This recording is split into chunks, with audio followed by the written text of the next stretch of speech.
Le Flash Info avec le centre de stockage de la Manche. Et 3 personnes mises en examen après un accident qui a coûté la vie à un adolescent au Ham près de Montebourg. C'était dans la nuit de samedi à dimanche. Une voiture est allée faucher un piéton qui marchait, semble-t-il, le long de la route. Le véhicule a ensuite pris la fuite. En arrêt cardio-respiratoire, la jeune victime de 17 ans a été déclarée décédée à l'arrivée des secours. Le conducteur, un jeune homme d'une vingtaine d'années, a été mis en examen pour homicide involontaire et délit de fuite. 2 autres ont été mis en examen pour non-assistance à personne en danger. L'affaire avait fait grand bruit sur les réseaux sociaux. La semaine dernière, un jeune homme était jugé par la cour d'assises de la Manche à Coutances pour le viol et l'agression sexuelle de 2 lycéennes. Si l'accusé a été reconnu coupable des agressions sur la première victime, il a été acquitté pour la seconde.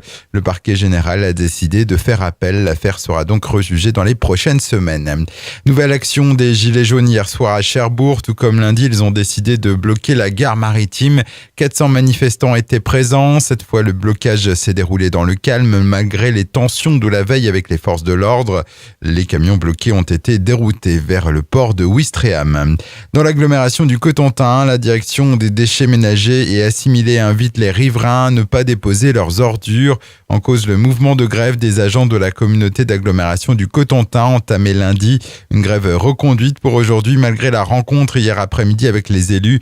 Une rencontre qui n'a rien donné selon l'intersyndicale. Plusieurs kilomètres de bouchons sur la 84 après qu'un poids lourd ait pris feu. Les faits se sont déroulés hier à hauteur de Pont-Farcy dans le sens Rennes-Caen. La circulation a dû être coupée le temps de l'intervention des secours au niveau de l'échangeur 38 à Villedieu-les-Poêles. Une déviation a été mise en place. Et puis, bonne nouvelle pour les amateurs de jazz. Le festival Grand Villet Jazz en B vient d'ouvrir ses abonnements.